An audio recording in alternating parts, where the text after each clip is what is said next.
प्यारे दोस्तों, दुनिया के अजीम तरीन फातहीन में Sikandar Azam, Julius Caesar, Hannibal, Bismarck, Hitler, Bayezid Yildirim, Changez Khan, Salahuddin Ayubi और अमीर तैमूर लंग शुमार किए जाते हैं। लेकिन जब हक़ाइक़ और फतूहात के पेश नज़र जायज़ा लिया जाए तो इन तमाम में अमीर तैमूर मुनफरिद फातह करार पाता है, क्योंकि सिकंदर आजम और चंगेज खान को अपने से कम तर ताकतों से मुकाबला करना पड़ा था, जबकि अमीर तैमूर ने अपने से कई गुना बड़ी फौजों और ममलिकतों को शिकस्त से दोचार किया था। इसकी तकरीबन सारी उम्र जंगी मुहिमात में गुजरी। इसके दौर में 6 बड़ी ताकतें दुनिया पर राज कर रही थी: मंगोलों की सल्तनत, अजीम तुर्क सल्तनत, मिस्र के ममलूक, चीन की सल्तनत, सल्तनत दिल्ली और बगदाद के मुस्लिम हुक्मरान। इनमें से 5 बड़ी कुव्वतों को तैमूर लंग ने शिकस्त दी और आलम पर हुक्मरानी के देरीनो ख्वाब की तकमील के लिए चीन की जानिब रवाना हुआ। लेकिन मौत ने भी ताक़ुब जारी रखा और हुदूद चीन में इसकी रूह कब्ज कर ली गई। फरवरी 1405 ईस्वी को वो चीन के एक दरिया के किनारे शदीद सर्दी के आलम में सख्ते की हालत में अल्लाह को प्यारा हो गया। इस अजीम फातह का जस्ते खाकी जब समरकंद लाया गया तो इस पर शहर के दरवाजे इख्तलाफात के बायस वारसों और तख्त के दावेदारों ने बंद करवा दिए थे। तारीख का ये कैसा अनोखा इंतकाम और तजाद था जो दावत फिक्र देता है। तैमूर के खानदान का दावा था कि वो चंगेज खान की औलाद से ताल्लुक रखता है। प्यारे दोस्तों, तैमूर अप्रैल 1336 ईस्वी में जिस जगह पैदा हुआ उसे कश कहते हैं, जो अब अज़बकिस्तान में वाक़ है। इसका ताल्लुक हुक्मरान खानदान से था।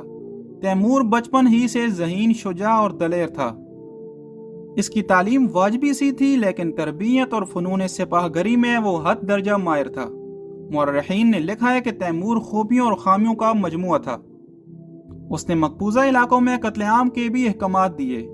अमीर तैमूर तैमूरी सल्तनत का बानी और तारीख़ आलम का एक अजीम जंगजू हुक्मरान था। उसके उस्ताद अली बेग ने तैमूर के वालिद को बुलाकर कहा था कि इस बच्ची की कदर जान, ये ना सिर्फ ज़हीन और दूसरे बच्चों से बहुत आगे है, बल्कि इसमें नाकाबिले यकीन सलाहियतें हैं। तैमूर ने 3 साल में कुरान हिफ्ज़ कर लिया था। गोया सिर्फ 10 साल की उम्र में वो हाफ़िज़ कुरान बन चुका था। एक अंदाजे के मुताबिक तैमूर ने अपनी जिंदगी में 42 मुल्क या इलाके फतेह किए। बलख में तख्त नशीन होने के बाद तैमूर ने इन तमाम इलाकों और मुल्कों पर कब्जा करना अपना हक और मकसद करार पाया, जिन पर चंगेज खान की औलाद हुकूमत करती थी, क्योंकि वो भी इसी की औलाद होने का दावेदार था। इस गर्ज से उसने फतूहात और लश्कर कशी के ऐसे सिलसिले का आगाज किया जो उसकी मौत तक तकरीबन 37 साल जारी रहा। तैमूर के इब्तिदाई चंद साल चगताई सल्तनत के बाकी मानदा हिस्सों पर कब्जा करने में सर्फ हो गए। वो काशगर और ख्वारज़म पर काबिज हुआ। इसके बाद उसने खुरासान का रुख किया, हेरात के हाकिमों को इत्तेहाद पर मजबूर किया। अगले साल निशापुर और इसके नवाह पर और फिर कंधार और सिस्तान पर कब्जा किया। फिर इसने ईरान की मुहिम का आगाज किया। इसके बाद दिल्ली पहुंचा। दिल्ली को फतह करने के बाद वो मेरठ गया।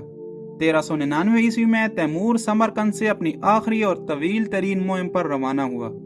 तबरेज पहुंचकर इसने सुल्तान मिस्र के पास सफीर भेजे, जिनको कत्ल कर दिया गया था। चुनाचे तैमूर सुल्तान मिस्र की सरकूबी के लिए रवाना हुआ। हलब, हमा, हमस और बालबक फतह करता हुआ दमिश्क पहुंचा। इसके बाद वो बगदाद आया। इसने सल्तनत उस्मानिया पर लश्कर कशी कर दी। बायजीद इस वक्त कुस्तुनतुनिया के मुआसरे में मसरूफ था। तैमूर के हमले की इत्तला मिली तो मुआसरा उठाकर फौरन अनातोलिया की तरफ रवाना हुआ। अंकारा के करीब जुलाई 1402 ईस्वी को दोनों के दरमियान फैसला कुन जंग हुई, जो जंगे अंकारा के नाम से मशहूर है। बायजीद को शिकस्त हुई और वो गिरफ्तार कर लिया गया, लेकिन तैमूर इसके साथ इज्जत और एहतराम से पेश आया। समरकंद वापस आने के बाद तैमूर ने चीन पर हमले की तैयारियां शुरू कर दी। सर्दियां शबाब पर थी और तैमूर बूढ़ा हो चुका था।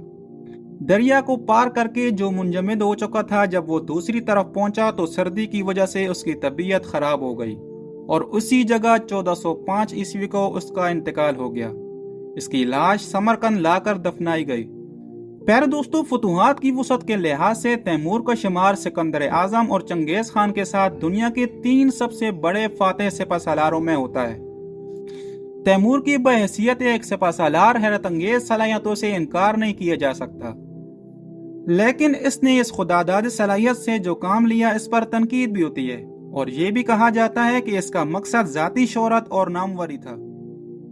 जी तो प्यारे दोस्तों, یہ تھی ہماری آج کی ویڈیو کیسی لگی ہمیں کمنٹ کر کے ضرور بتائیے گا، اور اگر ویڈیو اچھی لگے تو اسے لائک کر کے اپنے دیگر دوستوں کے ساتھ ضرور شیئر کیجیے گا۔